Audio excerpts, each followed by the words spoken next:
Bonjour à tous et bienvenue dans cette nouvelle vidéo sur ma chaîne YouTube. Et on se retrouve aujourd'hui avec la critique, un an après j'ai envie de dire, après tout le monde, mais c'est pas grave, de The Boys saison 1, à l'aube de la sortie de la saison 2 de The Boys que nous attendons tous les deux avec grande impatience. Grande impatience. Et donc aujourd'hui, comme vous pouvez le voir, Renan est venu pour l'occasion pour parler donc de cette saison 1 de The Boys, qu'il a vu lui plus récemment que moi. Donc c'est bien. Oui, je l'avais vu ouais, quelques mois après sa sortie, moi pas tout de suite. Voilà, donc ses souvenirs sont encore plus frais que les miens. Moi je l'ai vu il y a quelques temps, mais j'avais pas eu l'occasion d'en parler sur la chaîne YouTube, donc je suis très content d'en parler. Et bien sûr nous parlerons de la saison 2 en temps voulu. Alors, on va vous faire un retour critique un petit peu sur ce qu'on a pensé de la saison, voilà, qu'est-ce que tu en as pensé. Faut savoir que donc c'est, on va d'ailleurs résumer pour les rares qui ne sauraient pas de quoi on parle. Alors d'ailleurs, on va faire une partie peut-être pas trop spoil au début. Oui, après, on va dire à quel moment on va spoiler. Voilà, et après on rentrera plus dans le spoil. Alors la série elle est assez simple à résumer en même temps. Donc c'est un groupe de super-héros qui a plutôt des mauvais côtés, on va dire, dans le fond, qui travaille pour une société d'agence de com, oui. on va schématiser ça comme ça, et qui ne sont pas forcément toujours bons, on va schématiser ça comme ça. Ils travaillent, c'est un peu des, on va dire, ils sont un peu aux mains d'entrepreneurs, un peu, c'est une entreprise quoi, c'est des super-héros d'entreprise, c'est des salariés, on va dire, d'une entreprise. Et lors d'une intervention, l'un des personnages principaux de la série que l'on va suivre, qui s'appelle Huggy, va voir sa petite amie être littéralement vaporisée, on va schématiser comme ça, et donc elle va mourir devant ses yeux à cause justement d'un héros qui ça va pas l'émouvoir plus que ça, et donc il va vouloir se venger. Et il va constituer une équipe pour cet objectif. Oui, on peut schématiser ça comme ça, mais on va dire, il y a plein d'autres trucs. Ce qui se passe, on va dire, dès le premier épisode. Quoi. Voilà, c'est un peu l'histoire, en sachant qu'il y a d'autres éléments qu'on découvre sur les personnages, en particulier les personnages qui vont intégrer l'équipe au fur et à mesure, etc. etc. Et surtout sur des plans secrets, etc. On n'en dit pas plus dans cette partie. Alors, qu'est-ce que t'en as pensé dans cette partie sans spoiler, un peu un avis général? Au début, je me suis dit, ça doit être pas mal, mais c'est pas une série sur laquelle je me suis jeté tout de suite parce que je me suis dit, putain, encore des super-héros. Alors, c'est ce que j'allais dire. Vous le savez, moi sur la chaîne, j'ai commencé parce que j'ai juste commencé par ça, c'est que vous savez, moi j'ai fait beaucoup de critiques sur ma chaîne de séries de super-héros. En particulier la Reverse, je vous fais toutes les séries du Reverse. Et j'ai fait aussi j'ai fait une vidéo qui a très bien marché sur ma chaîne, j'en suis hyper content, c'est les critiques sur Gotham par exemple, où je vous ai dit à quel point j'aimais cette série. Et je sais que toi aussi tu l'aimes. Oui, j'aime beaucoup Gotham. Et j'aime énormément aussi les séries Marvel Netflix d'ailleurs aussi. Bref, j'aime beaucoup les séries de super-héros en général, donc ça me dérange pas, tu vois, d'en regarder. Donc voilà, j'avais pas ce côté, ça m'a saoulé. Alors que toi, par contre, je sais que tu avais arrêté le Arrowverse depuis déjà quelques temps. Ouais, mais c'est surtout tout ce qui est série à répétition et puis surtout tout ce qui est crossover. Crossover, la Flash, Legend of Tomorrow, surtout Supergirl. Enfin, c'est vrai que ça m'a un peu saoulé. Là, je me suis dit encore une série sur les super-héros. Et du coup, je l'ai pas regardé. Et je regardais autre chose. Enfin, bref. Et j'ai eu des retours. Et j'ai eu ton retour notamment à toi. Et on m'a dit, oh mais c'est génial, regarde, tu t'y attendras pas. Et effectivement, quand j'ai regardé cette série, cette claque que j'ai reçue dans la gueule, c'est une série, c'est la meilleure série des 2 dernières années. Enfin, le meilleur début de série. Probablement. Alors cette série, elle est incroyable. Je vais juste en un mot incroyable. C'est que si jamais vous aimez la série The Boys, en fait il faut savoir que le scénariste de The Boys qui a créé le comics The Boys, c'est Garth Ennis. Alors vous ne connaissez peut-être pas. Alors Garth Ennis, c'est celui qui a travaillé énormément sur le Punisher et qui a donc inspiré beaucoup la série Punisher. Mais alors il est reconnu mondialement, on va dire, même s'il est connu pour The Boys, et il est reconnu mondialement pour une œuvre majeure qui est peut-être l'œuvre la plus importante de l'histoire des comics, en tout cas une des plus importantes, qui s'appelle Preacher. Et j'ai parlé de la série Preacher, je vous la mettrai, parce que c'est une série extraordinaire, il y a 4 saisons, c'est extraordinaire. C'est aussi irrévérencieux que The Boys. Pour vous dire, il y a même des gens qui leur arrivent des choses sur leur attribut viril masculin, d'accord. On va vraiment schématiser, c'est très très très particulier, mais c'est Garth Ennis. Donc il a son style, Garth Ennis. C'est-à-dire que c'est pas une série pour enfants, c'est clair et net. Comme des autres séries de super-héros où on peut dire que par exemple les séries de c'est pour un public là, non. Un public averti. Voilà, c'est un public plus adulte. Et ça, c'est vraiment l'œuvre de Garth Ennis. Et c'est pour ça qu'il y a une claque un peu plus importante, parce que forcément, ça choque pas mal. Est-ce que tu peux peut-être nous dire, je sais pas, des choses qui t'ont, sans vraiment rentrer dans le spoil, des choses qui t'ont vraiment... Ce qui m'a marqué en fait, la force de la série, c'est vraiment qu'elle n'a aucune limite. La série, ça pose aucune limite. On a l'impression, des fois, on se dit, mais ils vont pas faire ça. Il y a un moment, d'ailleurs, il faudra qu'on en parle en partie spoil. Tu te dis, mais il va pas le faire. Et il le fait. D'ailleurs, je te raconte un truc. Parce que je vois mes comics ici. Il y a un comics de Garcenis que tu ne connais pas, mais ne le lis pas parce que tu vas vraiment te dégoûter. Il s'appelle Crossed. Alors vous le connaissez pas, ne vous inquiétez pas, il n'y aura jamais une adaptation de Crossed au cinéma. Crossed, c'est le concept est incroyablement fou, c'est en fait la fin du monde. Et sauf que les zombies, c'est un peu type zombifié, sauf que les zombies en fait violent les gens. Oui, pour te dire à quel point. Et viol, ça va très très loin. Il le viol dans le sang, il viole machin. Je pense pas que oui, ça sera. Voilà, bon, c'est le truc le plus sanglant, le plus violent qu'il ait jamais fait. Et bah, c'est la même personne qui fait ça. Pour te dire que vraiment, il peut aller très très loin. Oui. Donc, forcément, avec Garcenis, il a aucune limite. C'est-à-dire que c'est mais de toute façon, je vous le dis, on le sent dans la série parce que, il a aucune limite. à mon avis, la série Garcenis doit être très content, à mon avis, de l'adaptation, comment la série a été adaptée, parce qu'on le sent bien, on sent que les personnages. Et encore, je sais qu'il y a eu des choses qui ont été un peu censurées. C'est-à-dire que ils sont allés dans l'extrême, mais on peut aller beaucoup plus loin. Ouais, surtout quand j'ai lu le tome 1, surtout le comics, on sent qu'il y a des moments ça peut aller plus loin encore. Mais voilà. Bon, là on voit, c'est des vrais acteurs, bon, on peut pas faire ce qu'on veut non plus.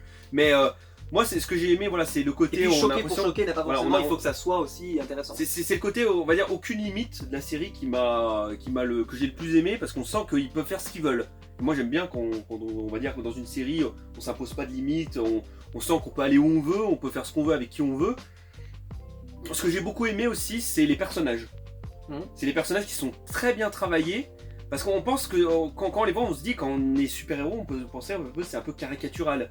Il y a beaucoup de gens qui se disent bah c'est super-héros, voilà, bon, il a eu une enfance un peu difficile, il se fait piquer par l'araignée, et puis ça devient un Spider-Man. Alors que dans The Boys, c'est pas du tout ça, c'est vraiment c'est sombre, c'est très sombre comme univers parce que finalement c'est réel. Ouais. C'est très réaliste comme série, et pourtant il y a des super-héros dedans. Je sais pas comment. C'est très cynique comme univers. Voilà, c'est très cynique, très sombre. Autocritique sur le. Voilà, c'est très sombre, et c'est très sombre au point de vue aussi un peu société de consommation, société actuelle, etc. Société qui consomme, on va dire, les super-héros. C'est une série assez critique sur beaucoup de points, et c'est ça que j'ai beaucoup aimé aussi. Il y a certains, ça on en reviendra en partie spoiler, mais il y a des personnages auxquels je me suis beaucoup attaché, que je me suis retrouvé dans certains personnages, on va dire. J'ai retrouvé certains personnages. On va dire certains personnages que j'aime mieux que d'autres, comme tout le monde, mais il y a certains personnages qui m'ont beaucoup plus marqué. Ok. Ça, on en parlera plus en partie spoiler. Ouais. Alors moi, je vous fais mon retour aussi sans spoiler. Moi, ça avait été une très grosse claque, The Boys, comme toi. Comme beaucoup de monde, je pense. Je crois que je te l'avais dit à l'époque. Ça avait été un truc, quand je l'avais regardé, je m'étais dit, là, on est en face de quelque chose qui révolutionne un petit peu le format des super-héros, puisque j'en regarde énormément. Là, c'est différent, c'est pas pareil, on a vraiment quelque chose de fort, de puissant, d'engagé, on pourrait même dire, d'aller jusque-là, qui va vraiment poser presque des dilemmes moraux extrêmement majeurs de la série, qui va vraiment les poser comme ça, c'est qu'est-ce qu'un super-héros ?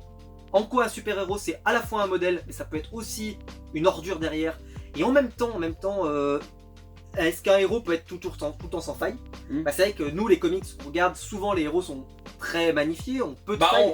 Et en fait là, ils n'ont que des failles. Dans certains films ou dans certaines choses, mais c'est pas poussé comme le pousse The Boys. Oui. The Boys, c'est vraiment le côté, c'est aucune limite, quoi. On peut aller vraiment où on veut, et ça peut tomber dans la perversion, ça peut tomber dans la luxure, enfin des fois même dans du n'importe quoi total. Mais c'est vrai que c'est le côté de aucune limite que s'impose la série qui est vraiment génial, que je trouve génial. Après, moi vous le savez, donc je l'ai dit, moi j'ai défendu Preacher sur la chaîne. C'est une vidéo qui n'a réussi à pas se faire démonétiser, ce qui est un miracle, parce que vu ce que je dis dans la vidéo, c'est absolument effroyable, puisqu'il y a des personnages de type entre 39 et 45 par exemple qui apparaissent. Oui, voilà. Donc pour vous dire que c'est compliqué de vraiment avoir regardé cette vidéo en l'état de monétisation sur YouTube, et pourtant j'ai réussi cet exploit. Donc vraiment, cette vidéo mérite votre visionnage. Et donc j'aime beaucoup le style déjà de base de cette écriture là, c'est-à-dire une écriture qui va aller choquer, qui va aller pousser, qui va aller faire mal et qui va mettre en difficulté ces personnages, tu vois, il va vraiment ne jamais les épargner, et je trouve que c'est très réussi. La bande son est vraiment très bonne, les acteurs sont extrêmement bien choisis, tous sans exception. Ah oui, il y a peut-être un ou deux que j'aime moins, mais globalement ils sont très bons. Et surtout qu'il faut le savoir, alors moi j'étais assez sceptique sur Amazon Prime, parce que Amazon Prime, moi je suivais la première série qu'ils ont sortie, enfin en tout cas une des toutes premières, qui s'appelle American Gods, qui est sympathique mais qui ne m'a jamais réussi à m'emporter, tu vois, même si elle est très bien réussie, je le dis, elle est sympa. Il y a Lincoln par exemple de The Oui, Red, ou les Red, 100, ouais. ou The 100 comme je le dis moi, qui est dans la série, qui vraiment le personnage principal, il joue, vraiment il fait le taf, hein. Mais c'est pas une série extraordinaire. Mais par contre on a vu que ça a permis de montrer qu'ils avaient des moyens et qu'ils avaient de l'ambition. Et ben je trouve que The Boys c'est pour moi leur premier gros succès. On verra pour la série Seigneur des Anneaux, on les attend au tournant. Oui. Mais vraiment la série The Boys c'est pour moi une parfaite réussite entre la mode actuelle qui veut beaucoup de super-héros parce qu'il y en a de plus en plus, il y a Disney Plus qui va lancer son truc, etc. Les films de MCU. Et je pense que limite il te piège là-dessus, tu sais, parce que moi à mon avis il n'y a pas que moi qui a dû réagir comme ça quand j'ai vu encore une série sur les super-héros et qui regarde ça, ils tombent là-dedans et puis ils se disent mais non mais c'est génial. Enfin, surtout que ils se ramassent une claque quoi en Ouais. regardant. Hein. C'est vrai que surtout que le super-héros, puis c'est surtout qu'il n'y a pas une, tu vois, il y a pas une, ils abusent pas forcément des pouvoirs par exemple pour le moment. Alors voilà, il y a pas, ils les utilisent un petit peu, mais pas Mais énormément. c'est le côté on va dire plutôt travail sur les personnages qui est Voilà. montré et que j'aime beaucoup. Puis c'est à côté, puisqu'en plus on est avec vraiment des personnages qui sont beaucoup plus humains, qui n'ont pas forcément des Oui. pouvoirs, etc. C'est pas le côté on va dire Et- vraiment super-héros qui est on va dire qui est super-héros, qui a le caractère d'un super-héros, qui a la force d'un super-héros, qui a l'ambition d'un super-héros, c'est vraiment tous les personnages sont plus ou moins humains. Parce que Ouais. c'est des humains qui ont des super-pouvoirs quoi. Et moi, ce que j'ai vraiment trouvé incroyable dans la série au fur et à mesure que je la regardais, c'est que il n'y a pas trop d'épisodes, ce qui fait qu'il n'y a pas d'épisodes de bouche-trou. comme Ouais, on peut ouais, non, avoir, il n'y a pas justement, d'épisode de remplissage. dans, ouais, les, ça, c'est dans vrai. les saisons à 22 épisodes comme moi je peux regarder à l'année, où tu vois il y a parfois des épisodes un petit peu moins bons, mais c'est normal, ils doivent faire 22 épisodes, faut se rendre compte. Et c'est là où tu te dis que cette série là bénéficie vachement de ce format, de pouvoir sortir à pas trop d'épisodes, et donc ça fait quelque chose de hyper rythmé. Il se passe toujours plein de choses dans chaque épisode, jamais tu t'ennuies, t'es toujours surpris, toujours dans le contre-pied. Et alors là où pour moi la série touche dans le grandiose, c'est dans le travail des personnages, qui arrivent à les développer d'une façon incroyable, et tous sans exception. Même des personnages qui ont un rôle. Ils ont tous on va dire, il n'y a pas un personnage qui est là, on va dire, qui est un peu, on va dire, le personnage qu'on met de côté. Ils ont tous un travail, ils ont tous une histoire personnelle, une quête personnelle, une histoire. Il n'y en a aucun qui est oublié, qui est mis de côté. Ils sont tous vraiment plus. Alors, à part un personnage, il y en a un seul. Mais je pense que c'est pour la blague, parce que je pense que c'est vraiment parce qu'il est mis de côté, parce qu'on veut le mettre de côté. Je pense savoir ce que tu veux dire. Ouais, parce qu'à mon avis c'est pour la blague, c'est pour l'histoire parce qu'on le voit quasiment pas alors qu'il est censé faire partie, voilà, voilà. Mais Je vois ce que tu veux voilà, dire. mais à part lui, tous les autres personnages sont bien travaillés et on a du Mais background. je on a, pense aussi que ce personnage a un potentiel pour arriver plus tard. oui, ou oui, plein de oui, choses, bah etc. je pense aussi, mais Bref, en tout cas, j'ai vraiment adoré cette saison 1. Et je trouve qu'en plus, elle présente hyper bien l'univers, c'est hyper intéressant. Il y avait des mystères, et jusqu'au bout, bah voilà, et des trucs assez sympas. Une grosse révélation à la fin. Enfin, voilà, une grosse révélation qui te prend, qui te dit qui donne envie de voir la ouais. suite, ouais. ouais, il faut voir la suite. Enfin, vraiment le côté, vous n'avez pas regardé pour rien. Vous allez voir, on fait encore plus fort après. Je sais pas s'ils feront plus fort après. Au moment où on tourne, la saison 2 n'a pas encore été diffusée. Mais s'ils ne font ne serait-ce que la moitié de ce qu'on a vu là, ce sera déjà extraordinaire. Ouais, mais Et, on serait quand même un peu déçu parce que même si ce n'est que la moitié. Ouais, mais là, c'est vraiment, pour moi, ils ont fait un départ qui est vraiment exceptionnel. C'est pour ça d'ailleurs qu'il va pas falloir décevoir maintenant. C'est l'enjeu. Ça va être compliqué. Mais vraiment, c'est une excellente série que je vous recommande si vous l'avez pas vue. Il est jamais trop tard pour la rattraper. Surtout que la saison 2 arrive, donc vraiment, c'est l'occasion, c'est le moment de la rattraper et de la découvrir. Parce que c'est vraiment génial. On va maintenant nous rentrer dans le spoiler, donc si voilà, mais vraiment c'est une série que je vous recommande. Ouais, c'est dommage de spoiler, en plus il y a peu d'épisodes donc ça se regarde assez vite. Assez vite, oui, ça se regarde assez vite, c'est très rythmé, il se passe beaucoup de choses, mais il y a assez peu de personnages au final, donc vous allez voir, vous n'allez pas être perdu, c'est vraiment bien, et honnêtement je pense pas que ça puisse décevoir, c'est un peu violent, faut quand même le préciser, faut quand même le savoir, c'est le style aussi, c'est même pas que c'est violent, mais c'est plus violent, pas forcément des fois dans ce qu'il montre à l'écran, mais comment c'est suggéré en fait. Parce qu'à l'écran, des fois il y a quand même des vraies violences. Oui, il y a des vraies violences, mais des fois la violence est plus dans ce qui est raconté, dans ce qui est dit, que dans ce qui est montré à l'écran. C'est pour ça que c'est pas une série, je veux dire, c'est pour un public averti. Il faut avoir quand même une bonne base, je veux dire, il faut quand même être, voilà. C'est pas une série que je donnerais à un petit gosse de 12 ans par exemple. Non, mais à mon avis, ça les interdit au moins de. Oui, mais quand on regarde des fois super-héros, on se dit, bah c'est super-héros, on peut y montrer à tout le monde, mais non, peut-être pas celle-là quand même. Voilà, ça c'est sûr. Ouais. Mais voilà, c'est vraiment un super moment en tout cas à passer et ça se passe très vite. Ça va très vite, donc je vous la conseille vraiment beaucoup. Alors ce qu'on va faire, c'est qu'on va passer en partie spoiler de la vidéo. Donc si vous n'avez pas vu la série, bah partez. Alors bon, on l'a quand même fait 1 an après, donc je suppose que vous l'avez vu. Mais si vous ne l'avez pas vu, bah fuyez parce que ce serait vraiment dommage de vous gâcher le plaisir de la série. Et donc pour ceux qui l'ont vu, on se retrouve en partie spoiler. On est donc maintenant en partie spoiler de la vidéo, donc on s'arrête vraiment à ceux qui ont vu la série. Alors bon, déjà, il faut le dire, le premier épisode pour moi est un des épisodes les plus efficaces que j'ai vu depuis très très longtemps. Mais vraiment très longtemps. Parce que dès le début, tout de suite on te met dans on te dit tout de suite, on va pas plaisanter. Il se passe des choses tellement incroyables, mais on a l'impression qu'en fait tout est déphasé. Par exemple, c'est-à-dire par exemple, Yugi, bon, il perd sa copine. Ouais. Mais on a l'impression que limite c'est normal en fait. Surtout dans un monde en fait où aujourd'hui on a l'impression qu'on a une polémique avec tout. Oui. Là, il y a quelqu'un qui se fait quand même exploser la tronche par un super-héros en pleine rue. Et on a l'impression qu'il n'y a que Oogie que ça choque, il n'y a que Oogie qui se dit bah merde, mais c'est pas normal ce qui se passe. Même son père, il lui dit mais non, mais tu peux pas, elle est morte, mais tu prends les sous et puis c'est tout. Mais tu te dis mais à quel moment tu fais ça? À quel moment on a l'impression que c'est normal, il y a des gens qui sont tués dans la rue comme ça, qui sont tués par les super-héros, c'est un dommage collatéral. Et alors que ça se passe à notre époque, quoi, on est d'accord, mais on a l'impression que c'est normal, c'est normal ce qui se passe, alors que nous, tout de suite en fait ils arrivent à nous mettre du côté de Oogie en fait, j'ai l'impression. Tout de suite ils nous disent mais non c'est pas normal ce qui se passe, ces super-héros c'est des enfoirés, enfin c'est comme ça qu'on comprend nous, et tout de suite on se met du côté du héros, et tout de suite on a envie de voir en fait ce qu'il va accomplir, ce qu'il va faire, parce que techniquement c'est on va dire quelqu'un, on va dire c'est un informaticien où il travaille dans sa petite boutique d'informatique, donc il a aucune compétence matériel, etc. Voilà, il a aucune compétence particulière en voilà. Mais alors surtout ce qui m'a vraiment, je te coupe juste à ce moment-là, mais c'est ce personnage-là, je sais pas si ça t'a fait cet effet, mais alors moi tout de suite quand je l'ai vu, il a pas la carrure par rapport aux autres personnages d'être le héros de la série. Parce que mais c'est voulu de prendre un personnage. Voilà, quand je disais voilà, c'est un contre-pied total. C'est un contre-pied. Bah, justement, c'est ce que j'allais dire, parce que j'allais dire voilà, il a pas un métier. Voilà, on va dire incroyable. Je veux dire, il est informaticien, il a pas un physique. Voilà, il a un physique plutôt classique. Il a pas non plus une intelligence surdéveloppée. Ce que j'aime bien, tu il vois, est normal quoi. Ce que j'aime bien, c'est qu'aussi par rapport aux autres, on en parlera après, mais par rapport aux autres qui ont on va dire une moralité très faible, voire quasiment nulle pour beaucoup. Oui. En tout cas, ça dépend lesquels. Une moralité, enfin, sur certains points, sur certains points, ils sont. Lui justement, il représente vachement la caution morale, même si ce qu'il veut le faire parce qu'il veut se venger, donc c'est amoral à la base. Mais justement, la question qui, je trouve, pose la série, je sais pas si tu l'as compris comme ça, mais moi je la trouve comme ça, c'est jusqu'où vous êtes prêt à aller pour vous venger. Est-ce que vous êtes prêt à aller jusque-là, jusque-là, jusque-là? Et chaque fois que tu avances et que tu avances, et en fait, tu te rends compte qu'au fur et à mesure qu'il veut se venger, et ben, il découvre de plus en plus ces super-héros, dont une super-héroïne qui s'appelle Stargirl, il la rencontre, tu vois, de plus en plus, il la découvre de plus en plus. Ça, tu vois, la relation qu'ils ont, j'ai trouvé ça, c'est peut-être le point que j'ai le moins aimé, parce que j'ai trouvé ça limite plus classique. Et ben moi j'ai trouvé le côté on utilise un peu la personne, bon, il va finir par en tomber amoureux, mais il va l'utiliser pour intégrer l'organisation, il va s'en servir un petit peu, mais ça on l'a déjà vu.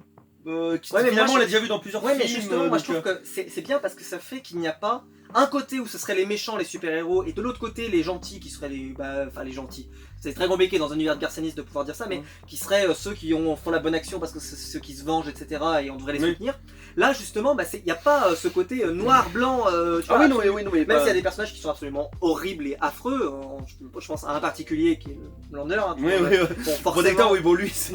Voilà, c'est incroyable. Parce que moi je la regarde en VO, donc en VF c'est le protecteur. Oui, le protecteur. Ah moi je la regarde en VF. En VF, toi, moi je la regarde en VO, donc voilà, il s'appelle Homelander en VO. Et vraiment tout de suite, lui par exemple, tu sens que, même si je trouve que la performance qu'il fait est certainement une des performances pour moi de l'année dernière, parce que ce cette capacité à pouvoir jouer à la fois un connard incroyable et en même temps jouer la figure de Superman, parce que c'est Superman. Oui, c'est Superman, il tire des lasers avec les yeux, il vole, c'est Superman. Avec donc le sourire qui va bien, la tête qui va bien, c'est-à-dire la tête vraiment sympa. C'est très très rare, il faut le savoir. Moi je regarde beaucoup de séries et c'est très très rare. Il y a beaucoup d'acteurs, tu sais, qui font toujours les rôles de méchants et d'autres qui font toujours les rôles de gentils. Je prends un exemple, je fais juste une petite digression, mais par exemple, il y a T-Bag dans Prison Break qui après son rôle de T-Bag, va avoir du mal à jouer autre chose que des méchants. Parce que il était violent dans la série, et voilà, il va jouer méchant et il jouera beaucoup de méchants après dans d'autres films, etc. Il jouera le méchant d'un transporteur, etc., etc. Et parce que t'as une tête tellement marquée que t'es méchant, c'est dur de te faire jouer autre chose. Et ben là, le Homelander, lui, il a cette capacité qui est incroyable à jouer aussi bien un vrai connard, parce que c'est un vrai connard, hein, mais, dans la même série. Voilà, et à la fois, sur le même moment, pouvoir jouer un personnage Mais tu lui tout- donnerais le bon du sans confession, il est charismatique, il a Mais, le bon sourire et tout. C'est extraordinaire. L'acteur qu'ils ont choisi, je sais pas où ils l'ont trouvé, parce qu'honnêtement, je le connaissais pas avant. non J'avais. plus, moi non Et bah plus. vraiment, il est extraordinaire. Vraiment, respect. Mais toute la série est dans ce côté, on va dire, tout est mensonge en fait dans cette série. Parce que ce qu'ils montrent à l'écran, ils sont pas on va dire ce qu'ils montrent à l'écran, ce n'est pas ce qu'ils sont en vrai. Ouais. Et ça c'est très bien travaillé parce que on le voit à un moment là, Highlander, dès qu'il est à la caméra, au moment de rentrer dans le champ, il a ce sourire comme ça, mais juste avant il a dit attention je vais te tuer. Il a dit fais attention à ce que tu fais parce que je vais tuer toute ta famille. Et juste au moment, une seconde après avoir dit ça, bah, devant l'écran c'est un ange, c'est le protecteur, c'est le sauveur du monde. Mais je veux dire c'est tout, on va dire c'est le côté, alors plus que vengeance, c'est le côté on va dire mensonge. C'est le mensonge, c'est tout ce qui est on va dire tout ce qui est caché, toutes les ambitions des super-héros, ce qu'ils veulent en réalité, en fait, comment ils sont dans le côté, on va dire, dans leur vie privée, ce qu'ils recherchent, etc. C'est tout, on va dire, les arrière-pensées, tout ce qui se passe en coulisses, on va dire, chez les super-héros, et pas ce qu'on voit là, pas ce qu'on voit nous réellement à la caméra. Mais là, je rajouterais quelque chose, c'est que, en fait, ils ont rajouté quelque chose qui n'existait pas dans les séries de super-héros, on va dire classiques. On va vraiment schématiser. C'est l'argent. Ça c'est très rare. C'est très rare qu'on parle d'argent quand on est un super-héros. À part Spider-Man parce qu'il a pas de thune. C'est Peter Parker qui n'a pas de thune. Jamais on entendra Spider-Man dire par exemple, je vais me battre pour gagner de l'argent. Ça n'existe pas. Là, et ben en fait, c'est mis au centre du truc. C'est les super-héros sont là. Mais ils servent d'objets de communication, d'objets de promotion. Ils peuvent servir voilà, pour faire des publicités. Oui, parce qu'ils sont au service d'une entreprise. Ils ne se battent pas pour le bien. Ils se battent pour de l'argent. Voilà, ils se battent pour une entreprise. Ce sont des salariés. Et la scène, salariés de l'entreprise. voilà, la scène qui, justement pour moi, montre ça, qui est pour moi le moment le plus fou, c'est le moment où tu as l'impression que sauver un avion n'est pas rentable. Tu sais, t'as vraiment ce côté, c'est rentabilité. Mais non, on va pas y arriver. Bah, vu qu'on va pas y arriver, sauvons personne. Tu sais, le côté de si c'est pas rentable, on le fait pas. Oui, parce que si on sauve quelqu'un, c'est quelqu'un, ils vont dire bah oui, mais du coup ils vont dire ce qu'on a dit, ils vont dire bah oui, on voulait pas sauver tout le monde. Ce dialogue là entre Highlander et comment elle s'appelle, l'Amazon de Maeve. Oui, voilà, Maeve. Ah oui, là c'est la reine Maeve. Voilà. Et ce dialogue là dans l'avion, mais il est incroyable. Parce que c'est tellement déphasé, on a les gens qui sont terrifiés dans l'avion, ils sentent qu'ils vont s'écraser, et ils voient les super-héros, ils se disent mais on est sauvés. Et bah du coup non. Et ça, cette scène, mais elle est incroyable. Pour moi, c'est peut-être la meilleure scène de la série. Cette scène, elle est incroyable parce que le dialogue entre le protecteur et la reine Maeve, mais c'est génial. Ouais, mais alors même si par contre, moi, j'ai pas trop aimé ce personnage donc qui représente un peu la Wonder Woman de d'ici. Moi non plus. Mais je pense, alors je le dis, je pense qu'elle a un potentiel gigantesque parce que l'actrice joue bien et le personnage est intéressant. C'est juste que on sent que c'est un personnage qui est en stand-by. C'est-à-dire que pour l'instant, oui, on sent qu'il va peut-être elle n'est pas encore lancée. Alors tu pensais que c'était ce personnage, peut-être que je pensais qu'il était moins développé. Oui. Non, non, parce que je sais pas si tu sais, il y a un personnage qui est absolument incroyable dans cette série, c'est Black Noir. Ah oui, mais ça, il est quand même incroyable ce personnage. Ça pour moi, c'est presque un comic relief, donc je comprends pourquoi il est pas présent, tu vois. Oui, on le voit deux fois, il joue du piano, il est assis sur une chaise et il défonce la copine. Enfin, c'est pas la copine de Yugi, c'est la copine là, la personne là, tu sais qu'ils ont réussi à choper et qui protège. Parce que justement, les super-héros veulent mettre la main dessus et du coup il arrive et il défonce ce personnage là et ensuite, il s'en va. Vu que tu regardes en VF, ça me pose une petite question, un petit aparté. Comment s'il gère le fait qu'il y ait Frenchie? Il appelle le français. Ouais, mais comment il fait? Parce qu'il parle. Ah oui, il parle français. À mon avis, c'est l'acteur et on sent qu'il a un bon accent français. Enfin, je veux dire, non, mais parce que dans la série, alors je vous le dis, dans la série, pour ceux qui regardent en VO, il a des scènes où il parle français. Oui. Là, il parle tout le temps. Enfin, il parle. Donc il n'y a pas de différence que voilà. Enfin, moi je la regarde en VO, donc je me rends pas bien compte. Mais on sent qu'il est français. Enfin, je veux dire, quand on regarde la série, on sent, je sais pas, il y a un petit air français qui se dégage de lui. Bon, pas pourquoi. Si ça t'a pas choqué, c'est que ça doit être bien fait. Non, ça m'a pas choqué moi. Il y a des dialogues par exemple qu'il va avoir et il faut le savoir. Alors ça c'est quelque chose de particulier d'ailleurs. Mais Garcenis, ça fait c'est dans Preacher, il y a également un français. Alors qu'il n'est pas français, parce qu'il l'appelle le français également, mais il est canadien. Et en fait, c'est une horreur, hein. C'est un personnage horrible, etc. Bon, je vous passe les détails. Et c'est pas la première fois qu'il utilisait un français, et bon, il parlait français, donc là, moi je l'ai regardé en VO, etc.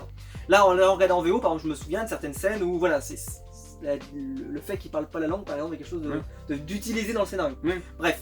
Et alors la relation, bon bah ça faut qu'on en parle, donc Frenchie va tomber, puisque on n'a pas trop précisé, mais en gros l'histoire, vraiment, si on schématise, parce qu'elle est encore plus dans le spoil, et bah en fait on se rend compte au fur et à mesure que, alors qu'ils essaient de se venger, qu'en fait en réalité les super-héros qui sont dans cette organisation il y aurait une sorte de choses qu'on ne sait pas vraiment ce que c'est. On enquête au fur et à mesure de la saison sur un produit le composé V, ouais. voilà, sur un produit qui serait dangereux, voilà, enfin, on ne sait pas forcément énormément de choses sur ce produit, mais en tout cas qui serait très important pour les super-héros. Et donc au fur et à mesure, ils vont plus forcément s'attaquer aux super-héros eux-mêmes, ils vont commencer à s'attaquer à cette production du sérum. Puis s'attaquer plus à l'entreprise. Voilà. Et c'est pour ça que je vous dis que l'argent, en fait, la boîte, c'est vraiment parce qu'au final, ce composé, ça agit un peu, on le voit beaucoup, alors moins avec le protecteur. Parce que le protecteur, c'est vraiment le super-héros, on a l'impression qu'il n'a aucune limite. C'est vraiment voilà, c'est Superman, quoi. Alors que E-Train, par exemple, lui, on a l'impression, voilà, pour lui, c'est comme une drogue, il faut qu'il prenne mais surtout, le composé V. Alors ça, c'est très intéressant, c'est ce que j'aime beaucoup, et c'est la première fois d'ailleurs que je le vois expliqué comme ça. C'est le fait qu'il doit être l'homme le plus rapide, parce que ça fait partie de la com, et que s'il ne l'est plus, c'est terminé pour lui. Oui, on sent qu'il va être viré de l'entreprise et qu'ils vont essayer de, ils vont essayer de recruter l'homme qui est le plus rapide. Et du coup, pour être plus rapide, il se shoot au composé V. Voilà, et c'est en train de le détruire au fur et à mesure. D'ailleurs, ce personnage de A-Train est vraiment... il est bien travaillé, vraiment super. Parce qu'on a, on va dire, une relation qu'il a avec avec plus ou moins sa copine. Ouais, on a une relation et justement le groupe de justiciers, si on peut dire, le groupe de Yugi, qui vont l'utiliser contre E-Train, justement contre lui. Ça mène à des scènes surréalistes, justement où à un moment elle prend le composé V et puis elle tue un homme, alors d'une façon absolument incroyable. Mais je veux dire, voilà, il y a des scènes, je veux dire, c'est c'est pour ça que tous les personnages, même ce personnage-là qui aurait pu être limite anecdotique, on a l'impression que voilà, ils l'ont bien travaillé, ils ont fait un effort sur ce personnage-là et il est utilisé, on le revoit dans plusieurs épisodes. Alors qu'ils auraient pu la faire venir pour un épisode et puis après on s'en fout, on la balarde, quoi. Et la série donne l'impression d'avoir vraiment bien travaillé ses personnages. Ouais.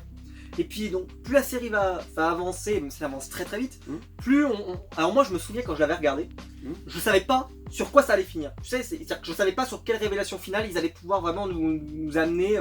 Il y a pas mal de teasing sur des mystères, sur par exemple en particulier sur la femme d'un personnage, où on te dit tiens où est-elle, et il arrête pas de te dire qu'elle est morte. Et bon, moi il y a une règle, je le dis pas mal dans mes reviews, c'est si la personne n'est pas décédée devant l'écran, morte, canée dans le sang par terre, elle peut être en vie. Oui, voilà. Bon, c'est une règle intrinsèque de tout film, toute série que je pourrais vous dire. Voilà, c'est comme ça. Si la personne n'est pas décédée avec la tête tranchée, je veux la preuve. Voilà, si je prends exemple, Boromir, il se prend 3 flèches dans le ventre. Effectivement, il est mort. On est d'accord. Mais si on l'a pas vu physiquement, on peut avoir des doutes. Et c'est vrai que ça d'ailleurs, cette information risque d'avoir une répercussion énorme avec la série. Parce que dans cette partie spoil, on se rend compte que en fait, c'est pas aussi simple que ça. Et que la vengeance qu'on est en train de préparer depuis le début, déjà elle a pas forcément un bon fondement pour un des personnages. Oui. Moi je pensais que ça finirait sur le côté terrorisme, un petit peu, parce qu'on sentait là justement qu'ils se servaient de certains super-héros justement pour agir, on va dire, sur certains territoires, sur certaines zones. Et que justement il y avait un super-héros, il y avait quelqu'un avec des super-pouvoirs. Et Vought essayait un peu de s'allier avec le gouvernement américain, ou même faire partie de l'ONU, parce qu'à un moment ils en parlent justement, d'être des armes et d'être utilisés. Justement, le fait que ça soit une entreprise, ça peut justement mener à, on va dire, un monopole des super-héros, je sais pas si on peut dire ça comme ça. Mais il y a clairement un moment où ça explique qu'ils veulent faire de ces super-héros une marque. Oui, voilà. À l'international et en faire la force, la force, on va dire, de dissuasion. De dissuasion, comme une dissuasion nucléaire, quoi, on va dire, quelque part. Et du coup, ça lui permet à cette entreprise d'intervenir sur tous les coins du globe avec ses super-héros. Et je pensais que ça allait finir là-dessus, sur peut-être, on va dire, le fait qu'ils fabriquent eux-mêmes leurs méchants, on va dire, pratiquer un peu là-dessus, mais à plus grande échelle, peut-être voir une armée de super-héros contre une autre armée de super-héros, enfin des choses comme ça, mais je pensais pas à une révélation. Après, moi j'aime bien que le casting soit assez resserré, qu'il n'y ait pas trop de personnages. Oui, mais après, des personnages qui s'en font, pas forcément des grands personnages, mais un personnage vraiment plus antagoniste, mais qui finalement pourrait s'allier à notre groupe de justiciers contre l'entreprise. Ouais. Ensuite, alors on n'a pas assez parlé, mais c'est vrai qu'au début, le traitement qu'ils font de l'homme invisible, qui est vraiment super, quoi, parce que il y a toute la réflexion sur l'homme invisible, de ce qu'ils vont en faire, pourquoi, comment, qu'est-ce qu'on peut faire. C'est ça, à un moment, c'est ça que je disais, est-ce qu'ils vont le faire? L'autre, le français, quand il regarde son reportage sur les tortues, je me suis dit, j'ai tout de suite pensé à ça, je me suis dit, mais il va le faire, mais il va pas faire ça quand même. Et il le fait, il lui met le machin, voilà, et ça le fait complètement exploser. Et j'ai trouvé que Je me dis, mais je me c'était, suis dit, il va ouais. pas le faire du coup, mais si, il va vraiment faire ça. Et donc dès le début déjà vous êtes cueillis parce que on sent que la série va avoir aucune limite comme tu le disais en partie no spoil et qu'en fait au fur et à mesure de la série, eh ben on va être encore plus libéré, encore plus à fond. Mais contrairement à toi qui peut-être n'a pas forcément aimé la relation entre Huggy et puis Bah, c'est pas que j'ai pas aimé, mais je l'ai trouvé.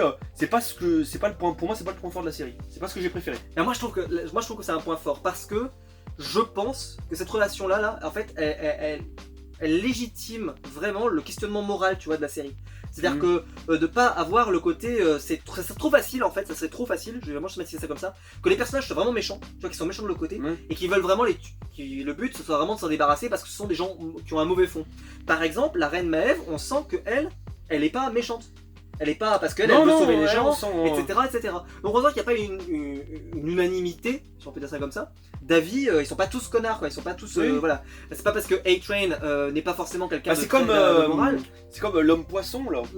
The Deep, là, l'homme poisson, on nous le fait passer dès le premier épisode pour un connard fini. Voilà, pour un et connard. pourtant, à la fin de la saison, il a un peu plus travaillé, on va dire, sur son côté humain, sur ce qu'il veut. On va dire, à un moment, il y a une scène surréaliste avec le dauphin. Ah, j'ai il adoré. veut sauver un dauphin, mais cette scène, mais elle sort de nulle part, mais elle est incroyable. La scène où il finit sur la route comme ça. Ouais, le dauphin, il finit des Oh là, magnifique. Les véganes, désolé.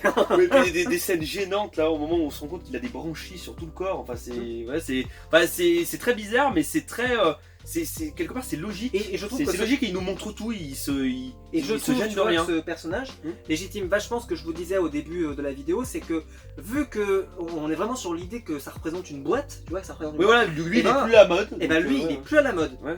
Et bon, certains pourraient me dire que les héros de système poisson, etc. sont pas forcément à la mode, même encore aujourd'hui, à part avec Aquaman qui est revenu à la mode avec le film. Voilà, Jason Momoa, et puis avec ce qu'avait fait Geoff Jones, mais sinon avant ça a été, pour ceux qui connaissent, il y a une super épisode de Big Bang Theory où il se fout de la gueule de Aquaman, si vous l'avez jamais vu, voilà, sur son hippocampe, je l'adore avec Raj, avec sa tenue orange et verte là. Vraiment super. C'est pas à la mode. Et là justement, ils s'en font pas un personnage qui est mal vu, etc.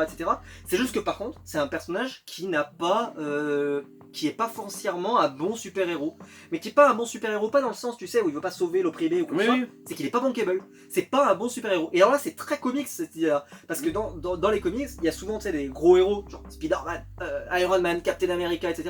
Puis t'as plein de petits héros, genre Squirrel Girl, tu sais, Écureuillette, c'est-à-dire c'est un héros écureuil, pour vous dire, hein, donc c'est pas fou, quoi. Et ça fait partie de ces héros un peu secondaires, quoi. Et ben lui, t'as l'impression que c'est un peu ça, c'est-à-dire qu'il est plus à la mode, il est plus forcément, et en plus il a pas bon fond. On lui fait une mauvaise presse parce que il a fait des mauvaises choses. Et ben donc il est plus, on peut plus le mettre en avant, donc on l'écarte gentiment, on l'écarte vachement. Ce qui est incroyable aussi, c'est que la série, on a l'impression qu'il s'est effacé par celle qu'il a bizuté entre guillemets au début. C'est un peu, on va dire, l'arrivée de comment elle s'appelle, pas l'actrice, mais son nom. Pas son nom de super-héroïne, je sais plus comment elle s'appelle. Ah, aucune idée. Là, j'ai pas c'est par l'arrivée de ce personnage, on va dire, de ce nouveau personnage qui intègre les 7. Ah, c'est de Stargirl. Oui, de Stargirl, voilà, Stargirl. Mais je voulais. Je connais pas son nom. Mais du coup, elle arrivait, c'est un peu elle qui l'a éclipsé, on va dire. C'est vrai. C'est un peu elle. Mais après, par exemple, c'est vachement bien parce que quand je retrouve elle arrive Stargirl, tu vois, il y a le côté, elle idéalisait cette position depuis qu'elle est gamine. Etc. Oui, c'est un peu elle fait un peu l'enfant qui rentre au milieu des super-héros. Mais elle sent que les super-héros, elle pense que les super-héros, ils sont droits, ils sont justes, ils veulent sauver tout le monde, et elle se rend compte dès le début, le premier qu'elle rencontre, allez, c'est une ordure, allez, direct. Le deuxième qu'elle rencontre, après les autres, il faut faire de l'audimat, il faut faire de l'entreprise. La première réunion, c'est ah oui, moi j'ai fait moins de vues que toi sur ma dernière vidéo, sur mon dernier sauvetage ou je sais pas quoi. Et du coup, il parle quasiment que de ça. Ouais. Donc au final, on se rend compte en fait que tout n'est qu'illusion quelque part dans cette série. Ce que montrent les super-héros à l'écran, ils ne sont pas pareils de ce qu'ils montrent, on va dire, dans leur vie privée. C'est vrai, c'est très vrai. C'est Et- tout n'est qu'illusion dans Et, cette série en fait. dans toute cette série, il va vraiment y avoir, parce qu'on n'en a pas forcément assez parlé, mais je trouve que la série manque pas de moyens, et ça j'en ai parlé un petit peu au début, Oui, bah tout. en parlant justement de la série Dirais, American Gods.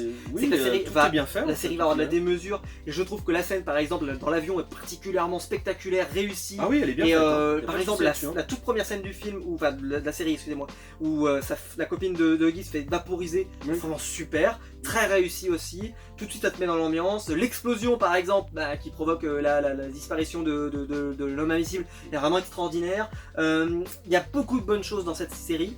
Et je pense que le potentiel je sais pas si c'est une série qui va durer des années avec 15 Ah, saisons ou ça, je sais je quoi. sais pas, mais- Mais je pense pas. Je pense que ça sera une œuvre comme Preacher qui a duré 4 saisons. Je pense que ça durera peut-être 5, peut-être 6 saisons. Je ne voudrais pas prendre le risque de faire trop durer des fois parce que Ouais. des fois ça peut avoir l'effet Walking Dead. On fait durer pour pas que ça rattrape. Là, il n'y a Ah, pas de problème. Je pense pas qu'il. Parce que la série est finie. Vous voyez, la série de comics est finie, donc ils peuvent avancer au rythme où ils veulent. C'est-à-dire qu'ils peuvent décider de combien ils vont mettre de trucs dans une saison, etc. Et je pense que là, dans cette saison 1, ils ont mis suffisamment de choses pour qu'on soit vraiment déjà addict, mais qu'ils en ont sous le pied. Et qu'à mon avis, quand ça va se lancer, parce que là, on a commencé à égratigner un tout petit peu, on n'en a pas assez parlé, c'est vrai que j'ai oublié ça. Il y a Frenchie, par exemple, qui rencontre une jeune demoiselle, par exemple. La relation entre les deux, oh là. Ah elle- oui. elle est Oui, super. bah ce personnage d'ailleurs qui se fait justement défoncer Ouais. par Black Noir. Mais alors, franchement, la relation est super parce que Ouais. elle, à la fois, elle a un côté un peu sauvage, un peu le côté inadapté socialement, Oui, etc. parce qu'elle était capturée, il s'en servait comme, on va dire comme cobaye quoi, comme Oui, sujet voilà. d'expérience, hein. Oui. Et après, on commence un peu à plus à la connaître et voilà, et on commence à avoir un peu d'attachement pour elle. Et puis, le Frenchie est vraiment super intéressant justement dans sa relation avec elle et on va voir ce que ça donne. J'espère que ça donnera. Je pense qu'elle va intégrer l'équipe de façon vraiment officielle et elle a vraiment un gros potentiel parce qu'en plus, elle s'est quand même bien Puis, battre. Hein, donc, Surtout un personnage dont on n'a pas parlé qui est le meilleur personnage de la série. Bah, pour moi, c'est Butcher. oui, bon, ça, j'avais vu. Butcher. Oui, parce que Ouais. Butcher, sa relation avec le protecteur, c'est typiquement la fourmi qui veut s'attaquer au lion, enfin, ou la souris qui veut s'attaquer au lion, et qui essaye par tous les moyens de l'avoir, et qui à la fin était tout proche du but, qui pensait lui faire mal, et en fait il y a un retournement de situation incroyable. Qui à mon avis, je sais pas, Et alors, je sais pas comment va sortir bon. le personnage après ça, mais il va être détruit. On est d'accord. Bon, vous le savez peut-être, on est très fan du Seigneur des Anneaux et donc moi j'ai redécouvert quasiment l'acteur Oui, dans ce l'acteur, rôle-là parce que il avait joué, faut quand même le rappeler, et Homer qui n'a rien Il à a joué voir dans son dans rôle. Thor Ragnarok. Et oui, mais Ouais. bon, disons que là c'est vraiment un rôle, je trouve qu'il crève l'écran. Et, Ah oui, même si oui. quand il jouait Homer il crève l'écran, faut le savoir, hein, bon bref, Bah, il n'y a pas de souci. Il est en fait un héros. En fait, c'est un héros, si on peut dire.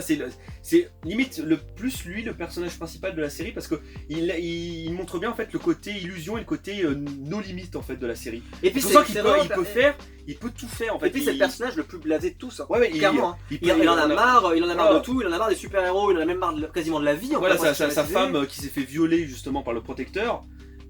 Évidemment, spoiler à la fin, on apprend justement que le protecteur a eu justement un enfant avec elle. Ouais. Et voilà, on sent que ce personnage, il pourrait faire. Et que donc ce qu'on Il a reculera devant rien, quoi. Mais quitte à tuer des gens sur la route, quoi. et Il que s'en ce qu'on a fiche. vu donc depuis le début, en fait, est-ce que il y a vraiment des raisons d'être aussi en colère, alors que pourtant Huggy lui par exemple, lui il a encore rien de réglé parce que son histoire n'est pas Oui. encore Bah réglée. après, Huggy est plus jeune, il est plus.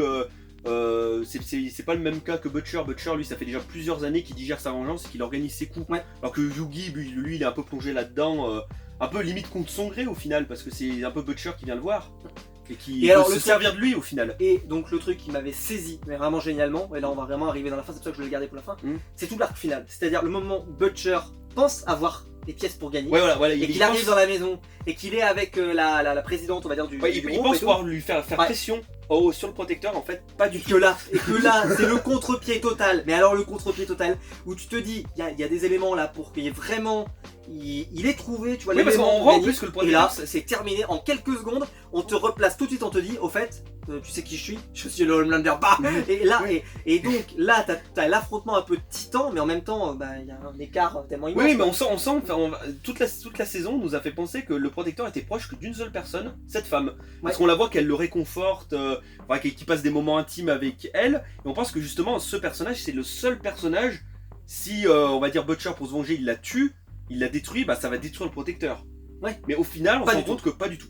En fait, Et- ce et- personnage est complètement immoral. il en a fait. pas d'émotion, rien. Il a ça pas de le- morale. Ça le pose pas de Ouais, problème. il est- Et c'est là que tu te dis, bah, ils sont très forts. Vraiment, bah, moi Ouais. personnellement, j'ai été admiratif parce que le personnage, il a tout un travail pour arriver à cette situation qui au final n'a aucun intérêt, enfin pas aucun intérêt, mais qui voilà et montre à quel point là tout de suite en quelques secondes le Homelander tout de suite est présent, enfin, tout de suite Ah, il hésite pas. il en prend plus, hein. une dimension, mais alors là de gros méchant horrible qu'il avait déjà dans la scène de l'avion. Hein.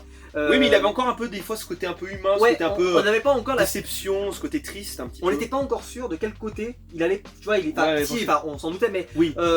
on pouvait pas encore, je pense, le déterminer comme vraiment gros connard, même s'il était gros connard. Mm. Et l'avion va être vraiment pour moi gros connard ultime, parce que si, bon, il y avait aussi l'homme poisson qui est un peu un connard dans le style. Oui, de, mais c'est un connard un peu lourd, lui. Voilà. Voilà, c'est le connard, c'est vraiment le con qui essaye de profiter de sa D'ailleurs, le situation. quoi. Homelander d'ailleurs le reprend assez régulièrement en lui disant Oui. il faut être digne de notre position, limite Oui, en disant mais voilà. digne justement devant les caméras. Ouais. Faut être digne, alors que derrière les caméras, le Homelander il est 10 fois Il s'en pire que l'homme fiche. poisson. Et voilà, c'est- si c'est encore pire. la seule chose que tu as à faire, c'est être compétent devant la caméra. Mm. Je sais pas trop qu'est-ce qu'on pourrait rajouter. Il n'y a pas forcément encore eu d'énormes batailles, d'énormes trucs, etc. Donc à voir. En tout cas, par contre, ce qui est sûr, c'est que Huggy avec Stargirl, il y a quand même un. C'est pas. Il y avait eu une cassure. On va dire une sorte de cassure. Oui. Et on sent que c'est pas fini. On sent qu'il y a encore. Non, du- bah je pense que la relation va continuer à être développée dans la saison. Voilà, on est bien ça sera d'accord. peut-être plus distant. Je pense que ça sera peut-être plus distant, peut-être qu'ils vont pas se voir pendant plusieurs épisodes. Et bah et qu'ils- déjà, ils se ce qui retrouveront est pour très un événement intéressant- marquant, je pense. Là, ce qui est très intéressant, c'est que déjà avant la fin de la saison, on voyait qu'elle jouait déjà un peu sur deux tableaux. Oui. Parce qu'elle avait conscience déjà de ce qui se commençait un peu à se tramer. Enfin, donc à voir ce que ça va donner. Surtout qu'elle est pas encore totalement au fait, on va dire, de tous les tenants et les aboutissants. C'est-à-dire Oui. le produit, etc. etc. Elle n'a pas encore conscience de. C'est de vrai, à tout, mon quoi. avis, peut-être qu'ils vont mettre le meurtre de la fille sur Butcher, et du coup, eux, ils vont être obligés de s'enfuir, et le protecteur va en ressortir grandi, évidemment.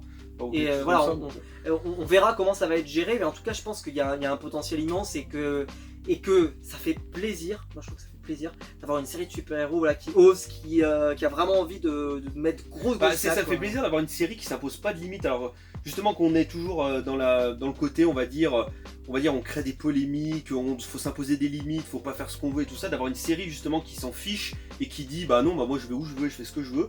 Ça fait du bien, ça fait plaisir d'avoir une série comme ça qui se détache un peu du reste.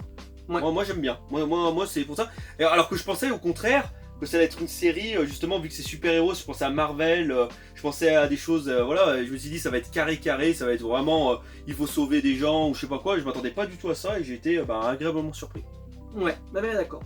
Bah voilà, donc je sais pas si t'as quelque chose d'autre à rajouter. Non, pas spécialement. Bah voilà, Ça a dit c'est l'essentiel, hein. c'est une très bonne série. Après, le seul truc que je me suis dit, mais ça c'est juste personnel, c'est parce que j'aime beaucoup ça, c'est qu'ils ont pas de générique, tu sais, un générique qui pourrait devenir culte vraiment. Oui, parce que c'est c'est juste vrai. écrit The Boys. Oui. Voilà. Bon, ça c'est juste parce que moi j'aime beaucoup les génériques et je trouve que quand il y a des génériques qui peuvent devenir cultes, comme Game of Thrones, Oui. comme Westworld, comme Stargate à l'époque, etc. Enfin, il y a des génériques qui peuvent vraiment. Même quoi, les devenir cultes. génériques de séries Netflix comme Daredevil ou Ou Punisher, voilà, hein. et peut-être que s'il y avait eu un générique culte par exemple, ça aurait pu aider, comme Casa de Papel par exemple, qui a un générique qui est en train de devenir Mhm. culte parce que la musique est géniale, etc. Mhm. Et peut-être que ça aurait mérité, mais peut-être que ça casserait l'ambiance. J'arrive pas à me rendre compte. Moi, je sais que j'adorais le générique de Sons of Anarchy par exemple, qui Ouais, était génial. bien dans l'ambiance. Je pense qu'ils auraient pu faire un générique un peu comme ça aurait pu. Bon, après, c'est mon Après, seul je regret. pense qu'ils veulent vraiment faire quelque chose, je pense, de réaliste et peut-être que mettre un générique en plein milieu, ils se seraient dit bah ça va un peu, faire divaguer les gens, peut-être qu'ils vont moins raccrocher au côté réaliste. Peut-être. Peut-être, à mon avis, c'est plus un choix, je pense. C'est un choix. Vraiment, on montre ce qu'on a montré, on reste dans ce côté réaliste, froid, carré, à mon avis, je pense. En tout cas, bon, Enfin, je pense- Du coup, Mais non, mais. voilà, je pense que maintenant ils ont fait le choix, donc Carré dans ce qu'ils veulent faire. on n'en aura pas, mais en tout Mm. cas, voilà, si j'avais mon petit reproche, c'est que j'aurais dit un petit générique m'aurait fait plaisir, tu Mm. vois, un truc un peu iconique, un peu Mm. cool, avec une musique un peu cool, type celui de Sons of par exemple, ça aurait très bien marché sur moi. Voilà, j'ai pas grand chose à raconter en plus. C'est une excellente série, vous l'avez vu, la saison 2 on l'attend avec grande impatience Ouais. et on espère qu'elle sera au niveau, si ce n'est même encore meilleur, hein, nous retenez On pas. sait jamais. Hein. J'ai vu qu'il y aurait donc l'interprète de Gus dans Breaking Bad qui a également joué dans The Mandalorian qui arrive dans la prochaine saison, donc j'ai hâte de le découvrir. Je sais plus comment on prononce son nom, il a un nom un peu étrange, mais voilà, j'ai hâte de le retrouver dans cette série et voilà, c'est vraiment une super série et j'ai hâte que ça recommence, voilà. J'espère que la vidéo vous aura plu. Si c'est le cas, vous pouvez la liker, vous pouvez vous abonner, vous pouvez la partager sur les réseaux sociaux. Il y a le lien YouTube qui est dans la description, c'est pour me soutenir. Hein. Vous pouvez plus regarder de pub dessus, mais par contre, vous pouvez toujours faire des dons dessus. Et il y a bien sûr la possibilité de soutenir la chaîne directement en dessous, en s'abonnant et en rejoignant la communauté. On se retrouve nous très vite pour une prochaine vidéo sur ma chaîne YouTube. Allez, ciao. Ciao.